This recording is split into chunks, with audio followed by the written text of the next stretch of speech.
Lecce semble au premier abord bien classique, avec ses bâtiments aux formes géométriques et ses douces teintes ocrées. Mais tout de suite, des détails accrochent. Les arches d'une façade au portail ornées de motifs foisonnants. Nous sommes devant la Chiesa San Sebastiano, qui fut construite en 1520 grâce aux dons de la population alors décimée par la peste noire. Quelques mètres plus loin, même contraste entre la façade hyper classique et le portail richement orné d'un petit palazzo. Le ton est donné, il y a du baroque là-dessous. En route vers la Piazza del Duomo, considérée comme l'archétype du baroque de Lecce.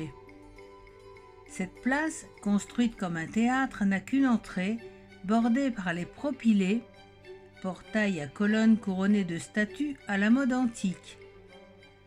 Le Duomo et le campanile, haut de 72 mètres, dominent la place, juste au centre de la scène.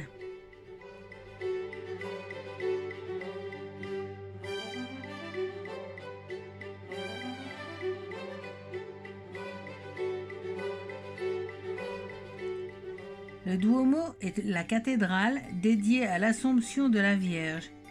Il fut fondé par les Normands au XIIe siècle et entièrement reconstruit en style baroque de Lecce en 1659 par l'architecte Zingarello. L'intérieur est en forme de croix latine à 3 nefs séparées par des piliers. Le plafond à caissons est en bois sculpté émaillé de peintures de Giuseppe da Brindisi, représentant entre autres la protection contre la peste.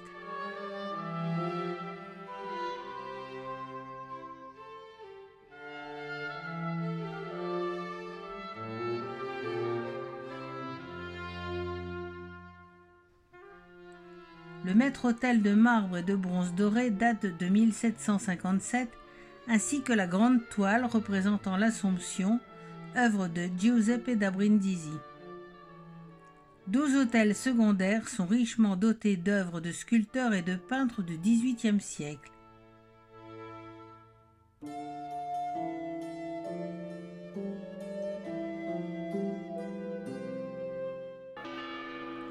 La Piazza del Duomo. Au nord, la façade la plus richement ornée du Duomo, avec son portail entouré de 2 colonnes et 4 pilastres sculptés et entouré des statues de San Giusto et San Fortunato. Au-dessus de la haute balustrade se dresse la statue de San Orazio, patron de Lecce. À sa droite, le campanile qui date de 1682. Le palais des Celestini, le palais du séminaire, la cour du séminaire. Au fond et au centre, on aperçoit le palais épiscopal. À droite, le palais du séminaire.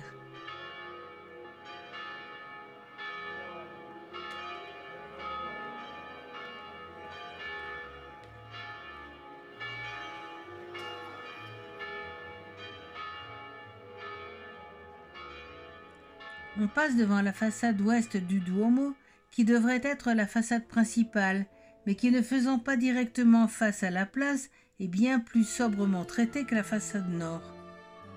Et l'on ressort de cette théâtrale Piazza del Duomo par les propylées, l'unique accès.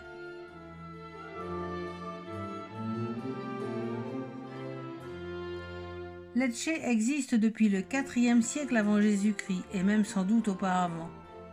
Mais c'est à partir de 1571 qu'elle commence à prospérer rapidement et à s'agrandir. Les autorités religieuses refoulées de Rome commencent la construction d'églises dans un nouveau style, favorisé par l'emploi de la pierre calcaire de la région qui prend en se patinant des reflets roses et dorés, et qui est suffisamment tendre pour permettre les sculptures les plus foisonnantes et débridées, ce qui entraîne aussi un grand essor artistique. Les nobles suivront avec leurs élégants palais, puis tous les bâtiments de la ville seront construits dans le même style ornementé et homogène entre les XVIIe et XVIIIe siècles, style si typique qu'on l'a surnommé le baroque de Lecce. La porte Rudiae date de 1703. Elle a remplacé la porte antique qui s'est écroulée en 1680. C'est une grande arche flanquée de 2 colonnes et soutenant une frise avec les bustes des 3 fondateurs de la ville. Parfois appelée porte Oronzo à cause de la statue du saint qui la surplombe, avec saint Irène et saint Dominique. L'ancienne Rudiae était une petite cité grecque du 5e siècle avant Jésus-Christ. Juste à côté, la Piazzetta Ignazio Falconieri rappelle l'histoire d'un homme du XVIIIe siècle. Prêtre, enseignant, éducateur de jeunesse, il a participé aux réunions jacobines de Naples en 1793 et il fut décapité pour crime politique par les Bourbons. Il est considéré comme un martyr de la liberté. Le palazzo qui donne sur cette place est l'œuvre de Mauro Manieri, maître architecte du XVIIIe siècle, et considéré comme un modèle du genre. La façade est très ornementée. De chaque côté du portail, 2 pilastres surmontés de cariatides aux voiles drapés à l'antique forment une large colonne soutenant le cadre du balcon. Le balcon lui-même est soutenu par 18 crochets anthropomorphes. Les fenêtres de l'étage supérieur sont surmontées de tympans triangulaires où sont fixés des bustes de statues. La Via Palmeri, qui débute au niveau des Propylées, mène à la Porta Napoli en passant devant la Chiesa Santa Maria della Porta.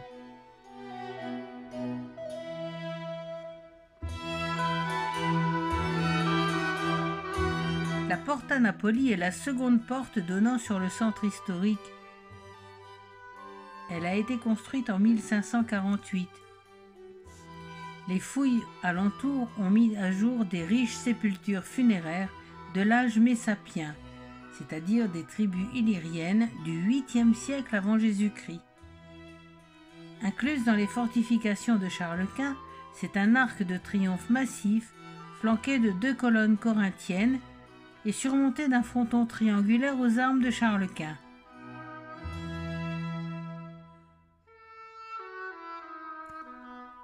La Piazza Sant'Oronzo était jadis bordée de palais datant du XIIIe siècle. Ils furent démolis sous l'ère mussolinienne, ce qui permit de mettre à jour d'importantes ruines, celles de l'ancienne Lupiae, la Lecce romaine du IIe siècle avant Jésus-Christ.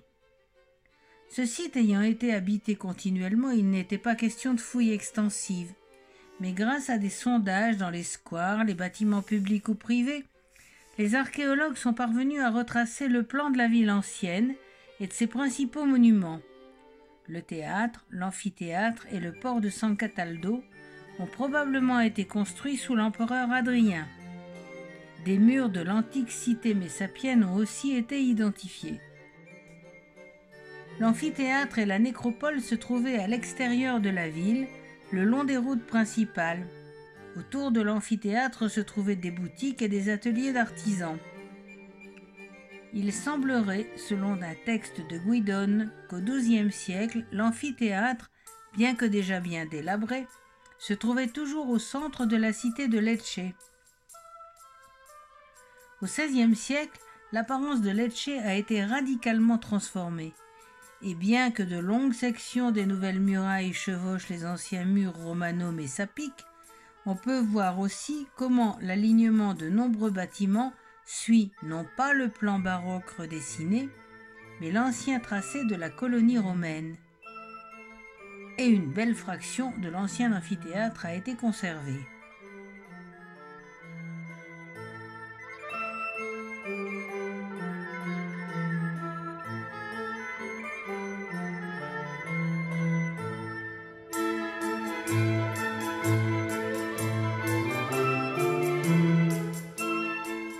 La Basilica di Santa Croce a été construite sur des terrains d'où avaient été expulsées des familles juives. Les travaux ayant duré de 1550 à 1695, le style d'abord purement Renaissance va évoluer et la transformation baroque qui touche toute la ville au XVIIe siècle se lit clairement sur la façade de l'église. La partie inférieure de l'église et sa coupole sont purement classiques Renaissance. Puis viennent s'y adjoindre 3 portails baroques œuvre de Francesco Zimbalo en 1606. Et enfin, explosion d'extravagance avec les deuxième et troisième registres et la rosace de Cesare Penna et Giuseppe Zimbalo. On la visitera plus tard car un enterrement est en cours.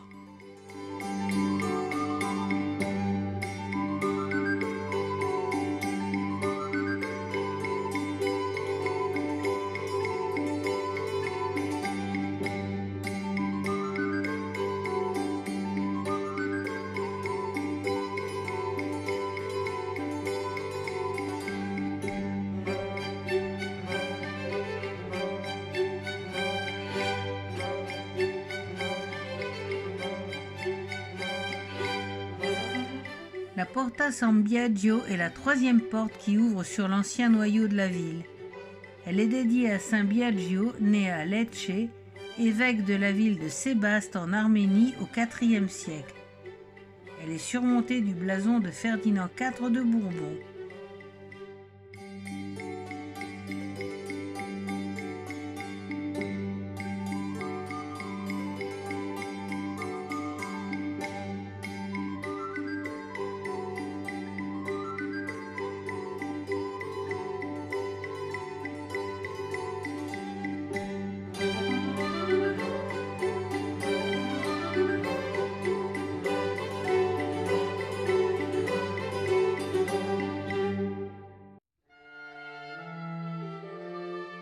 La Chiesa San Matteo fut construite en 1667, sa première pierre posée par l'évêque Luigi Papacoda, l'un des initiateurs du style baroque de Lecce.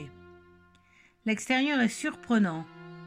La partie inférieure alternant surface concave et convexe autour d'un portail très élaboré, surmonté d'une petite chapelle et du blason des franciscains.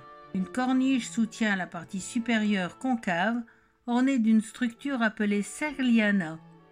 Il s'agit d'une fenêtre en arc, entourée de 2 orifices et de colonnes, et surmontée d'une corniche ajourée. Un festival exubérant de motifs baroques. L'intérieur n'a qu'une nef, bordée de chapelles peu profondes, séparées par des demi-pilastres qui portent les statues des 12 apôtres. 18 autels décorés à profusion de colonnes torsadées surchargées, de statues de saints et de tableaux des plus grands maîtres de la région complètent l'ensemble. Les enfants sont en train de préparer la visite de sa sainteté Bartholoméo Ier, patriarche de Constantinople, attendu pour une grande célébration œcuménique.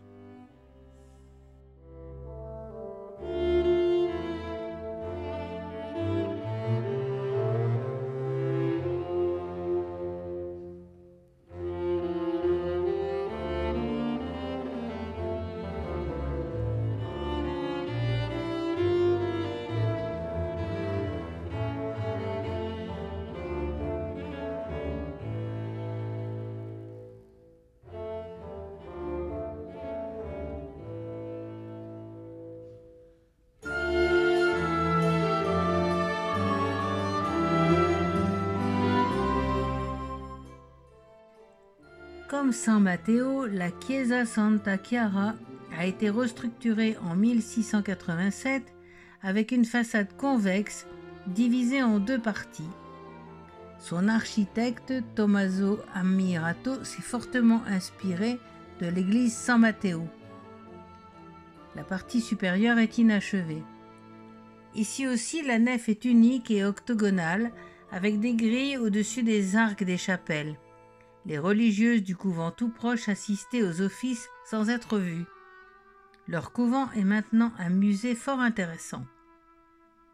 Le maître-autel est entouré de 2 colonnes torsadées magnifiques encadrant la statue de Sainte Claire d'Assise, sainte patronne de l'église.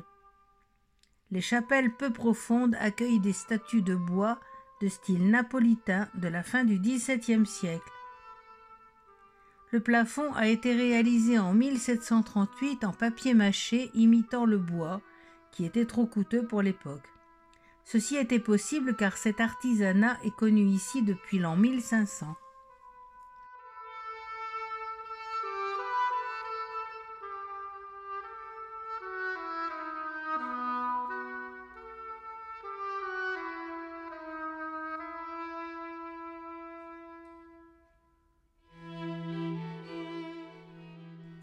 la Basilica Santa Croce. L'intérieur, qui date de la Renaissance, est animé par 2 rangées de colonnes classiques. Mais les 17 autels des chapelles sont d'une exubérance extravagante caractéristique. On y retrouve les architectes Zimbalo et Senna ayant travaillé sur la façade et des tableaux qui vont du XVIe au XVIIIe siècle. Le plafond à caissons en bois doré date du XVIIe siècle.